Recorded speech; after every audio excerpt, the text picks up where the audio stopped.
ஒரு தொகுதியில ஒரு பக்கம் சீமான் நிக்கிறார், ஒரு பக்கம் விஜய் நிக்கிறார். யாருக்கு கோடாங்கி ஓட்டு போடுவார்?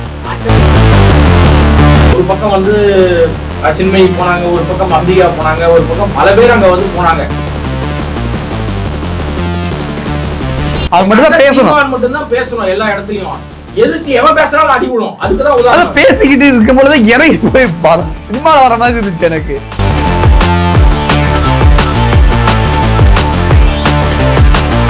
ஆனா எங்க அண்ணன் கிட்ட ஒரு பிடிச்ச விஷயம் என்ன தெரியுமா? அசிங்கப்பட்டாலும் எங்க அண்ணன் புடைச்சி போட்டு போறாரு பாரு. இந்த கெத்து எவனுக்குமே வராதுங்க.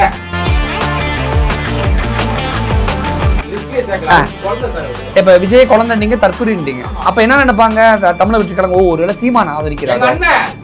ஆனா அவர் மாதிரி கோமாளி யாருமே கிடையாது. வருங்கால முதலமைச்சருக்கு நாட்டு மக்களை சந்திப்பதற்கு நேரம் இல்லை, நாயை தூக்கி கொஞ்சுவதற்கு நேரம் இல்லை. விஜயும் சண்டை போடல, விளையாடுறாங்களா? விளையாடுறாங்க, கோமாளித்தனமா இருக்கு.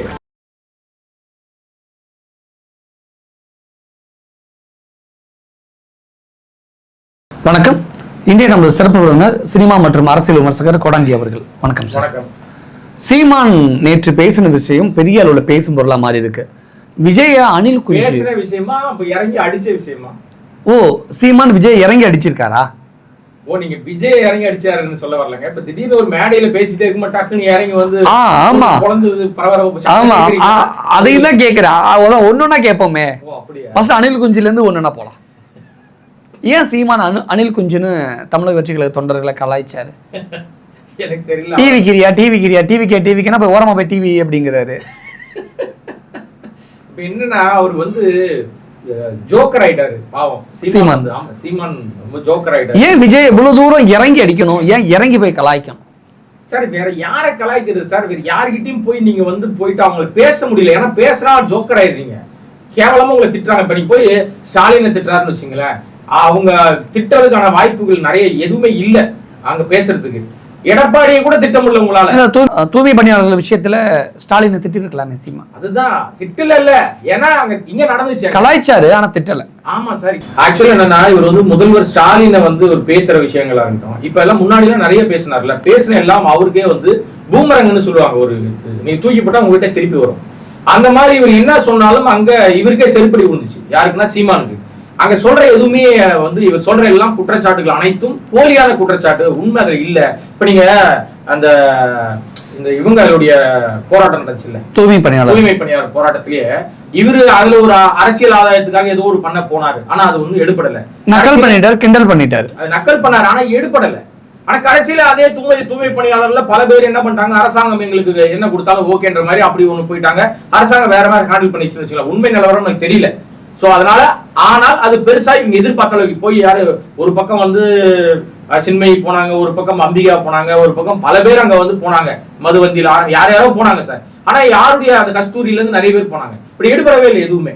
அவங்க ஒரு எதிர்கட்சியாக ஒரு அங்க ஒண்ணு பண்ணலாம், ஒரு பெரிய விஷயத்த எடுத்து கொண்டு வரலாம்னு நினைச்சாங்க. பட் எதுவும் நடக்கல. இப்ப சீமானுடைய டார்கெட் என்னன்னா, எடப்பாடியை கூட திட்டமில்ல அவரால். ஏன்? காசு வாங்கிட்டார்ல, பணம் வாங்கிட்டாருன்றாங்கல்ல அவர்கிட்ட. இன்னொரு விஷயம், அந்த அந்த உறவு ஒரு விஷயம் இருக்கும்ல. உறவு அப்படின்றது என்னன்னா, பழக்க வழக்கத்தை தாண்டி இவங்க வந்து நிறைய விஷயத்துல சாஃப்ட் கார்னராக அதிமுகவை ஹேண்டில் பண்ணி பழகிட்டார் சீமான். அதனால கண்ணாபுரான் திட்ட மாட்டார். சோ அதனால எடப்பாடி திட்டமில்ல. சோ அதிமுகவே திட்டமில்ல. திமுகவை திட்டிட்டு இருந்தது இப்ப என்ன ஆனச்சுன்னு தெரியல. முதல்வரை போய் சந்திச்சுட்டு வந்த பிறகு பல மர்மங்கள் தெரிய மாட்டேங்குது, அமைதி ஆயிட்டாரு. ஒட்டு மொத்தமா இப்ப விஜயை தாக்க வந்துட்டார். வேற யாரையும் பிஜேபி திட்ட முடியாது, ஏன்னா முதலாளி. புரிஞ்சுக்கணும் நீங்க. ஏன் நான் இல்ல சார், உலகமே சொல்லுது சார். அத உலகமே வந்து நம்ம அதிபர் சீமானுக்கு எதிராக பேசுற எல்லாரும், அதிபர் வந்து யாருக்கு அடிபணிஞ்சு இருக்காரு, யாருக்கு வந்து ரிப்போர்ட் கொடுக்குறாருன்னா அது நாக்பூர் கும்பலுக்கு தான் ரிப்போர்ட் கொடுக்குறாரு. அவங்க முதலாளிகள் வந்து 2 பேர் இருக்காங்க, அந்த 2 பேர் சொல்றதான் கேட்கிறாரு அப்படின்லாம் சொல்றாங்க. எனக்கு தெரியல உண்மை, பட் சொல்றதுதான் நான் சொல்றேன். உடனே நீ சொன்னியா, உனக்கு தெரியுமா, உனக்கு எப்படி அவருக்கு தெரியும் அப்படிலாம் கேட்கக்கூடாது. இதெல்லாம் நிறைய வருது தகவல்கள். அவரும் மறுப்பு தெரிவிக்கிறது இல்லை. என்ன பிரச்சனைனா, அப்படிலாம் கிடையாது, நான் யாருக்கும் எனக்கு முதலாளி கிடையாதுன்னு சொல்ல மாட்டாரு அவரு. நீ மோடியை திட்ட மாட்டார் சார். போற போக்குல லைட்டா அப்படி நீங்க சொல்றத பார்த்தா சீமான் எனி டைம் யாராவது ஒருத்தர் திட்டிக்கிட்டே இருக்கணும், அதுதான் அவருடைய மனநிலை அப்படிங்கிற மாதிரி நீங்க சொல்றீங்க. அதுதான் அவர் கொடுக்கப்பட்ட அஜெண்டா சார். யாருக்காகவும் நான் பேசுறது இல்ல, நான் யாருக்கு ஆதரவாளனும் கிடையாது. நான் ஒரு பத்திரிகையாளனாக உங்களை எல்லாம் பார்த்துட்டே இருக்கேன். சீமானையும் நான் வந்து அவர் வந்து வேலை பார்த்த சினிமாவில் அவர் உதவி இயக்குனரா இருந்து அவர் இயக்குனரான காலத்துல இருந்து நான் பார்த்துக்கிட்டு இருக்கேன், நல்லா பழகியிருக்கேன். ரைட்டா? இப்பவும் அவர் வந்து அவருடைய எல்லா கூட்டத்தினுடைய பேச்சையும் நான் கேட்டுட்டு தான் இருக்கேன். அவரு பேசுறதை இன்னைக்கு ஒண்ணு பேசுறாரு. ஆனா எங்க அண்ணன் கிட்ட ஒரு பிடிச்ச விஷயம் என்ன தெரியுமா? அசிங்கப்பட்டாலும் எங்க அண்ணன் தொடச்சி போட்டு போறாரு பாரு. இந்த கெத்து எவனுக்குமே வராதுங்க, அது எங்க அண்ணனுக்கு மட்டும் தாங்க வரும். அது மாதிரி வந்து விஜய்க்கு வந்து என்னன்னா யாரையுமே கிட்ட சேர்க்க மாட்டார். விஜயை பொறுத்த வரைக்கும் ஐசோலேட்டா இருக்கணும், தனியா இருக்கணும், தனி ஆவர்த்தனம் பண்ணணும். ஆனால் இந்த நாட்டினுடைய முதலமைச்சரா வரணும். கூட இருக்கிற எவனும் வரக்கூடாது, எவனும் கூட இருக்கக்கூடாது. நீ 1.5 வருஷம் ஆயிடுச்ச கட்சி ஆரம்பிச்சு இன்ன வரைக்கும் உன்னுடைய மாவட்ட செயலாளர் யாரு, உன்னுடைய மாநில நிர்வாகிகள் யாரு, அடையாளம் தெரியுமா? இப்ப நான் உங்களை கேட்கிறேன், ஆடியன்ஸ் கிட்ட கேட்கிறேன், இதை பார்த்துக்கிற பார்வையாளர்கிட்ட கேட்கிறேன், விஜய் கட்சியில உங்களுக்கு எத்தனை பேருக்கு தெரியும்? விஜய தெரியும், அதிகபட்சமா தெரிஞ்சா புஷி ஆனந்த் தெரியும், வேற யாரை தெரியும்? நீங்க அடுக்க முடியுமா? ஒரு கட்சினா கட்சியில தலைவர் இருக்காரு, செயலாளர் இருக்காரு, பொருளாளர் இருக்காரு, நிர்வாகிகள் இருக்காங்க. இந்த நேரம் இவங்க எல்லாமே இந்த வேலைகள் பார்த்திருக்காங்க. அடையாளப்படுத்தணும் இல்லையா? இந்த தேர்தல்ல எல்லா இடங்களிலும் விஜயே நிக்கிறார் அப்படின்னா ஓட்டு போட்டுருவாங்களா? எம்ஜிஆரா? ஆனால் எம்ஜிஆருக்காக அவர் வந்து எம்ஜிஆராக மாறிட்டார். அயோக்கியத்தனமான ஒப்பீடு நம்ம முன்னாடியே சொல்லியிருக்கிறாங்க. இப்பவும் சொல்றேன், நீங்க ஒரு சில பொம்மைகள் பார்த்திருக்கீங்க. அதாவது குழந்தைங்க விளையாடுறதுல பல வகையான பொம்மைகள் பார்த்திருக்கலாம். அந்த பொம்மை வந்து எடுத்து விளையாடுறது ஒரு வகை இருக்கும், சேர்த்து விளையாடுறது ஒரு வகை இருக்கும். ஒரு சில பொம்மைகள் வந்து பேட்டரி போட்டா அது ஓடும், தன்னால ஓடும், பேட்டரி போட்டு சுவிட்ச் போட்டா ஓடும். சில பொம்மைகள்ல வித்தியாசமான பொம்மைகள் இருக்கும், ரொம்ப காலங்காலமா அந்த பொம்மை இருக்கும். நீ பேட்டரி தேவையில்லை, சேர்த்து விளையாட தேவையில்லை, அதுக்குள்ள ஒரு ஸ்ப்ரிங் ஒன்று இருக்கும். அந்த ஸ்ப்ரிங் எடுத்து நீங்க அப்படியே கீ கொடுத்தீங்கன்னா ஒரு குறிப்பிட்ட லெவலுக்கு மேல அது டைட் ஆயிடும், அதுக்கப்புறம் அது தானா நடக்கும். அந்த ஸ்ப்ரிங் லெவல்ல வந்து அந்த கீ குறைஞ்சிச்சுன்னா அப்படியே குறைஞ்சிரும். எங்க அண்ணன் சீமான் அந்த வகையால தான், அவர் கீ கொடுக்கும் போதெல்லாம் வேலை செய்வார். சரி, இப்ப நீங்க என்ன சொல்ல வரீங்க? இத்தனை நாள் வரைக்கும் திமுக திட்டின சீமான் இப்ப விஜய் திட்டாருன்னா விஜய் யாரோ திட்ட சொல்லி சீமான் சொல்லிருக்காங்களா? அப்படிதான் பாக்கணுமா? யாராவது சப்போர்ட் பண்ணிருப்பாங்க. அதுக்கு ஏன் அனில் குஞ்செல்லாம் சொல்லணும்? ஆமா சார், உங்களுக்கு வேற என்ன சொல்லுவீங்க? அவரை தற்குறி நம்ம சொல்லிட்டோம், ஏற்கனவே பல வார்த்தைகள் நம்ம சொல்லிட்டோம். அவங்களுக்கு கொடுக்கப்பட்ட அடைமொழியே அனில் தான். தம்பி, நான் புலி காட்டுல அந்த பக்கம் இந்த பக்கம் வேட்டையாடிக்கிட்டு இருப்பேன், நீ அனில் கொஞ்சமா குறுக்கு நெருக்கமா போனீங்கன்னா அப்புறம் எனக்கு தெரியாது அப்படிங்கிற மாதிரி வேற ஏதோ சொல்றாரு. நீங்க ஒரு அரசியல் தலைவன் அப்படின்ற ஒரு அழகியல் இருக்கும்ல, இவரெல்லாம் நம்ம அந்த லிஸ்ட்ல வைக்கிறது இல்ல வச்சுக்க. யார? எங்க அண்ணனை தான், சீமான். அப்ப நீங்க விஜய்க்கு ஆதரவா பேசுறீங்க? விஜய் ஒரு தற்கூறிங்க, தனி விட்டுருங்க. அதை என்னங்க ரெண்டு எல்லாரையுமே திட்டுறீங்க? எல்லாரையும் திட்டலங்க. நீங்க அரசியல் களத்துக்குள்ள வந்து நிக்கிறது ரெண்டு பேருமே கோமாளிகள். எப்படி தெரியுமா? ஒரு படம் சிவகார்த்திகேயன் படத்துல வருத்தப்படாத வாலிபர் சங்கத்துல ஒரு பக்கம் சூரிய ஒரு பக்கம் சிவகார்த்திகேயன் அடிச்சு பரண்டுகிட்டு இருப்பாங்க அந்த சங்கத்துக்காக. அப்ப இடையில ஊழல் ஒருத்தர் ஒருதி போடா அங்கிட்ட போய் தனியா தள்ளி போய் விளையாடுங்கடா, சண்டை போட்டுட்டு இருப்பாங்க. பதவி யார்? நான் தான் செக்ரட்டரி, நான் தான் தலைவர்னு சண்டை போட்டுட்டு இருப்பாங்க. அப்ப இடையில ஒருத்தர் டீ வாங்கிட்டு போவார். நீங்க அந்த வீடியோ காட்சியை பாத்தீங்கன்னா தெரியும், அந்த படத்தை பாத்தீங்கன்னா தெரியும். அது தூர தள்ளி போய் விளையாடுங்க அப்படின்னு சொல்லிட்டு போவார். இப்ப சீமானு விஜயும் சண்டை போடல, விளையாடுறாங்க. கோமாளித்தனமா இருக்கு சார். இதுல எதுவுமே நிரந்தரம் இல்லை சார். ஒன்னு சொல்லட்டுங்களா? இன்னைக்கு இந்த பேசுகிற இதே சீமான் நாளைக்கு வேற ஒரு விஷயம் வரும்போது விஜய்க்கு ஆதரவா பேச மாட்டாருன்னு நீங்க உறுதியா சொல்ல முடியுமா? நீங்க உறுதியா சொல்ல முடியுமா? இல்ல பாக்குற ஆடியன்ஸ் உறுதியா சொல்லுவாங்களா? சீமான் வந்து ஒரே கொள்கையோட இருப்பாரு, தீவிரமா விஜய் வந்து எதிர்க்கிறதுல தெளிவா இருப்பாரு அப்படின்னு சொல்ல முடியுமா? முடியாது. நாளைக்கே வந்து என் தம்பி அவன், நான் திட்டாத யார் திட்ட முடியும் என் தம்பிய அப்படின்னு வந்து சீமான வந்து போய் விஜய் அரவணைக்கும் வாய்ப்பு இருக்கு. விஜய் சீமான் அரவணைப்பாரு, விஜய் அதை அக்செப்ட் பண்ணிப்பாரா? அது அவரை தான் கேட்கணும். ஏன்னா வந்து அவர் சீமானோட அரவணைப்புக்குள்ள இருக்கிறத விஜய் விரும்புவாரா, லைக் பண்ணுவாரா? சார் அதாவது என்ன தெரியுமா சார், இப்போ இன்னொன்னு சொல்றேன் சார். உதாரணம், நாடு முழுக்க நாய் பிரச்சனை இருக்கு சார். என்னடா கேட்ட கேள்விக்கு சம்மந்தம் எல்லாம் பேசுறேன்னு நினைக்கூடாது. ஆடியன்ஸ்க்கு நான் பேச வர என்னன்னு புரிஞ்சிருச்சு, அவங்களுக்கு புரிஞ்சிச்சுன்னு நினைக்கிறேன். இப்பவே நாய் வந்து நிறைய இடங்கள்ல பிரச்சனையா இருக்கு. நாய்க்கு எதிராக பல விஷயங்களை பண்ணிக்கிட்டு இருக்காங்க. சுப்ரீம் கோர்ட்டே சொல்லிட்டு அதெல்லாம் புடிச்சிட்டு போய் நீங்க வந்து அதுக்கு வந்து காப்பகத்துல வைங்க எல்லாம், அதுக்கு பெரிய போராட்டம் எல்லாம் பண்ணிட்டு இருக்காரு. ஆனா இங்க விஜய் இருக்காருல்ல, அவரு என்ன சொல்றாங்க எல்லாருமே, ஒரு வருங்கால முதலமைச்சர் அப்படின்றாங்க. வருங்கால முதலமைச்சருக்கு நாட்டு மக்களை சந்திப்பதற்கு நேரம் இல்லை, நாட்டு அவங்களுடைய கட்சி நிர்வாகிகளை சந்திப்பதற்கு நேரம் இல்லை, கட்சி நிர்வாகிகளை அப்பாயின்ட் பண்றதுக்கும் நேரம் இல்லை, மாநில நிர்வாகி யாருன்னு அடையாளம் காட்டுவதற்கு நேரம் இல்லை, ஆனால் நாயை தூக்கி கொஞ்சுவதற்கு நேரம் இருக்கு. நாய் பிரச்சனை சொல்லிட்டு வேற எதையே போய் எங்கே போய் முடிக்கிறீங்க? ஆரம்பிக்கும் போதே சொன்னேன். அப்ப சீமானையும் அப்ப என்ன, சீமானையும் திட்டுவீங்க, விஜயும் திட்டுவீங்க, நான் திட்டவே இல்லை சார். நான் ஏன் சார் அவங்களை திட்டுறேன்? இங்கிட்டு பார்த்தா எங்க அண்ணன் சீமான், எங்க அண்ணனை நான் திட்டாம யாருங்க திட்ட முடியும்? எனக்கு தாங்க அந்த உரிமை இருக்கு, வேற யாருக்கு இருக்கு? இந்த பக்கம் பார்த்தா நடிகர் விஜய், நான் ரொம்ப ரசிப்பேன் அவருடைய படங்கள் தான். ஏன்னா அவரு டான்ஸ் நல்லா ஆடுவாரு, நல்லா எல்லாமே. அவர் படங்கள்லாம் பாத்தீங்கன்னு வச்சுங்களேன், அந்த படத்துல ஒரு டான்ஸ் ஆடிட்டே இருப்பாரு. காஸ்டியூம் மாத்திட்டு, அவர் காஸ்டியூம் மாத்திட்டீங்கன்னா கூட ஆடுற அந்த ஹீரோயினை மாத்திட்டீங்கன்னா வேற படம். ஆனா டான்ஸ் ஒன்னாதான் இருக்கும். நான் தப்பா சொல்ல சார், நீங்க சிரிக்க கூடாது. நான் ஆக்சுவலா நீங்க அவர் படங்கள்லாம் எடுத்து பாருங்களேன், ஒரே மாதிரி மாத்திக்க மாட்டாரு. அது எப்படி விஜய் கூட நேர்ல பேசி பழகிட்டு விஜய் எப்படி கலாய்க்கிறீங்க? சீமானோட தம்பியாவே இருந்துட்டு உங்க அண்ணன் சீமானை இப்படி விமர்சனம் பண்றீங்க? நான் தாங்க வேற யாரையும் பேச விட மாட்டாங்க, நான் இடையில உள்ள வருவேன். யாருக்கும் அந்த உரிமை நான். சரி, உங்க அண்ணன் சீமான் ஏன் பேசிக்கிட்டு இருந்தாரு, திடீர்னு இறங்கி போய் ஒருத்தர் பலார்னு விட்டாரு? ஏன்? அதான் எங்க அண்ணனுக்கு வந்து அவர் மட்டும் தான் பேசணும். அடிச்சது ஏன் அவர் அடி வாங்கினார் சார்? அவர் மட்டும் தான் சார் பேசணும்.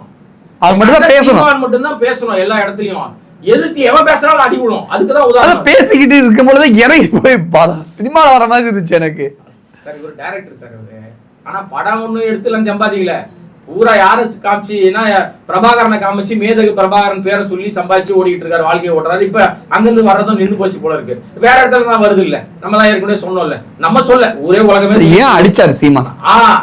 ஏன்னா சீமான் பேசிக்கிட்டு இருக்கும்போது, எங்க அண்ணன் சீமான் பேசிக்கிட்டு இருக்கும்போது அவர் குரலுக்கு மேல ஒருத்த கீழே நின்னு பதில் சொல்லிட்டு போ, இவெல்லாம் ஒரே டார்ச்சர் பண்றான் அப்படின்னா கோவம் வருமா வராதா? என்ன டார்ச்சர், என்ன பதில்? சார் பத்திரிக்கையாளர்கள் அங்க இருந்திருக்காங்க எல்லாருமே. பத்திரிக்கையாளர் அடிச்சது அவங்க கட்சிக்காரன தான் சார், வெளியாலாம் கிடையாது. இப்போ என்ன தெரியுமா உருட்டுறானுங்க, ஒரு பத்திரிக்கையாளர் எதிர்த்து கேள்வி கேட்டாரு, பேசிட்டு இருந்தா ஏன்டா சும்மா கேள்வி கேட்கறன்னு இறங்கி வந்து பத்திரிக்கையாளர் அடிச்சாருன்னு ஒரு உருட்டு விட்டுறாங்க. அவர் சன் டிவி பத்திரிக்கையாளர்னு சொல்றாங்களே, உண்மையா? அதெல்லாம் ஒரு ஆணியம் கிடையாது, அதெல்லாம் ஒண்ணு கிடையாது. ஏன்னா பத்திரிக்கையாளர்கள் கிட்ட இவங்க ரொம்ப நேரமா சில விஷயங்களை எதிர்பார்த்து கேட்கும் போது அவர் எப்பவுமே வந்து மீடியாவை பார்த்தாலே எங்க அண்ணனுக்கு கொஞ்சம் அலர்ஜி இருக்கும்ல, அந்த அலர்ஜி என்னவா இருக்கும்னா அவர் மட்டும் தான் பேசணும். நீ இடையில கேள்வி கேட்டீங்கன்னா டென்ஷன் ஆயிடுவார்.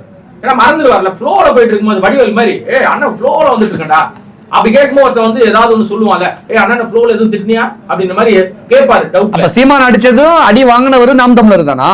அவங்க ஆள் தான். ஓ, அதனாலதான் புகார் எதுவும் கொடுக்கப்படல. எது சார் உண்மையிலேயே நீங்க வந்து ஒரு பத்திரிகையாளர் அடி வாங்கி தான் என்ன இருக்கும், சீமான் மேல வழக்கு போயிட்டு கொதிச்சிருப்பாங்க. நமக்கு அங்க என்ன நடந்ததுன்னு தெரியல. ஏன்னா அங்க விசாரிக்கும் போது இதுதான் நமக்கு கிடைத்த தகவல். ஒருவேளை அது உண்மையா பொய்யானா அவங்க தான் நடந்து சொல்லணும். ஏன்னா அடி வாங்கணும் தான் சொல்லணும், இல்ல அடிச்சவர் சொல்லணும். அவர் எங்கேயாவது சொல்லுவாரா? சொல்ல மாட்டாரு. எல்லா காலத்திலும் அவர் அடி வாங்குவார், அவரு தான் அடி வாங்குவாரு. ஏன்னா பல நேரங்கள்ல வார்த்தை செருப்படி வாங்குவார் எங்க அண்ணன், அதை தொடச்சு போட்டு போயிடுவார். நல்லா புரிஞ்சுக்கணும், அவர் யாரும் அடிக்கலாம் முடியாதுங்க, அவர் தொட கூட முடியாது யாராலையும். ஆனா வார்த்தையில வாங்கிட்டே இருப்பார். அவர் வீட்டை விட்டு வெளியே வந்தாருன்னா வார்த்தை செருப்படி அவர் ஊந்துகிட்டே இருக்கும். எங்க அண்ணன் செருப்படி வாங்குவதில் மன்னங்க எங்க அண்ணன். ஏன் சீமான் மீது அப்படி என்ன கோபம் உங்களுக்கு? சீமான வார்த்தைக்கு வார்த்தை கலாய்க்கிறீங்க.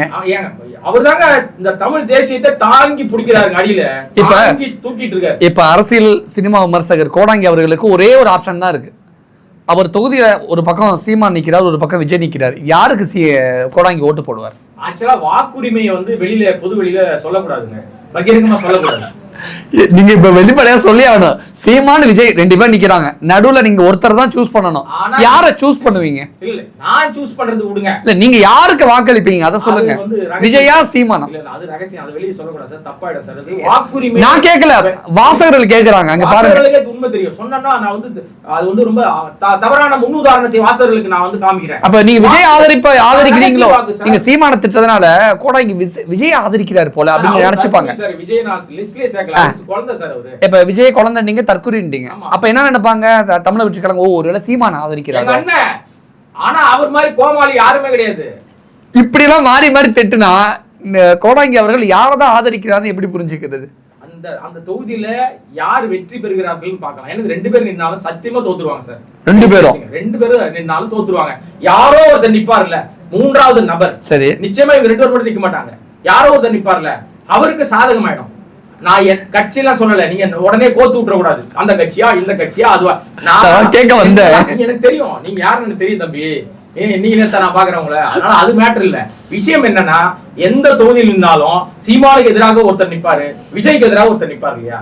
அப்ப அப்படி நிக்கும் போது அவர்கள் இவங்க 2 பேரையும் வீழ்ச்சி ஜெயிக்கிறதுக்கு வாய்ப்பு நிறைய. உங்களை பொறுத்த வரைக்கும் 2 பேருமே வேண்டாம், சீமான் வேண்டாம் விஜய் வேண்டாம், அப்படிதானா? பேசிட்டே இருக்க வேண்டியது அவங்க 2 பேரும். அவர்களால் அந்த நாட்டு மக்களுக்கு நன்மை நடக்க போறது இல்லை, வெளிப்படையா தெரியுது. நான் கலாய்க்கல சார், உண்மையை சொல்றேன். இவர்களால் அந்த நாட்டு மக்களுக்கு நன்மை நடக்க போறது கிடையாது.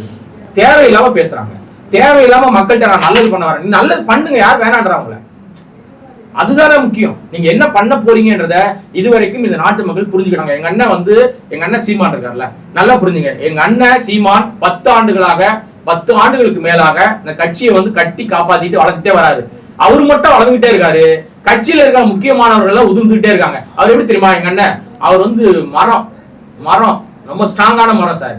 அந்த இலைகள்லாம் இருக்குல்ல, அதெல்லாம் பச்சை பசேல் இருக்கும்போது அந்த மரத்தை பார்க்க அழகா இருக்கும். ஒரு காலகட்டத்துல இலையுதிர் காலம்னு வரும்ல, அப்போ எங்க அண்ணன் கிட்ட இருக்கிற அந்த இலைகள் எல்லாம் உதிர்ந்துரும். யாருன்னா கட்சிக்காக உழைச்சவன், அவன் காசு போட்டு செலவு பண்ணவன் அப்படின்னு பல பேர் இருக்காங்க. இவங்க எல்லாருமே ஒரு கட்டத்துக்கு மேல துரத்தி விட்டுருவாரு. அவங்களா வெளியே போற அளவுக்கு சூழ்நிலை உருவாக்கிடுவார். இலைகள்லாம் உதிர்ந்துரும். அப்புறம் மறுபடியும் யாரோ பாவ போட்ட ஜென்மா எங்க அண்ணனுடைய பேச்சை நம்பி, வீரியத்தை நம்பி, வேகமா பேசுற அந்த ஆவேச வார்த்தைகளை நம்பி, அந்த தேன் தடவி ஒரு விஷத்தை உள்ள சேர்க்கிறாரு பாருங்க. இந்த வார்த்தைகளால் நம்பி வரக்கூடிய கூட்டத்தினால மறுபடியும் இலையுதிர் காலமா மாறி, மறுபடியும் வந்து இலையுதிர் காலம் போன பிறகு பச்சை பசேல் இலைகள் வரும். அப்புறம் மறுபடியும் அது வந்து சைக்கிளிங் சார். எங்க அண்ணனுடைய வாழ்க்கையில சைக்கிளிங் நிறைய அடிக்கடி நடக்கும். நான் என்ன புரிஞ்சுக்கிறேன்னா, நீங்க விஜய விமர்சனம் பண்றதை விட சீமான் அவர்களை பயங்கரமா விமர்சனம் பண்றீங்கன்னா புரிஞ்சுக்கிறேன். நீங்க வந்து மக்கள் கிட்ட என்ன செஞ்சிருக்கீங்களோ அதுதான் உங்களுக்கு திருப்பி வரும். கண்ணாடி மாதிரி சார்.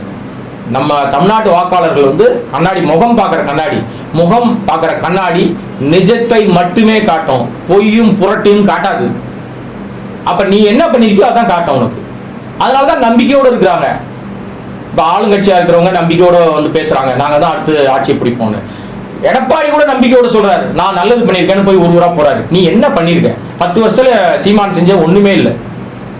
விஜய் வந்து இதுவரைக்கும் ஒரு தேர்தலில் நிக்கல, கிடைத்த வாய்ப்புகள் எல்லாம் தவற விட்டாரு. அப்ப என்ன பண்ணுவீங்க? அதனால இவர்கள் எல்லாம் அரசியலுக்கு லாய்க்கு இல்லாதவர்கள்னு நான் நினைக்கிறேன். என்னுடைய பர்சனல் ஒப்பீனியன். ஆடியன்ஸ் என்ன பண்றாங்க, வாக்காளர்கள் என்ன பண்றாங்கன்னு வெயிட் பண்ணி தான் பார்க்கணும். விஜய் ஏன் சீமான் இப்படிலாம் திட்டிக்கிட்டு இருக்காரு அப்படிங்கிற விஷயங்களை பத்தி நம்ம பொதுமக்கள் பார்வைக்கு விட்டுறலாம். என்னமோ நடந்துகிட்டு இருக்கு, ஆனா என்னங்கிற ஒரு முடிவுக்கு நம்மளால வர முடியல. நிறைய விஷயம் எங்களோட ஷேர் பண்ணிக்கிட்டீங்க.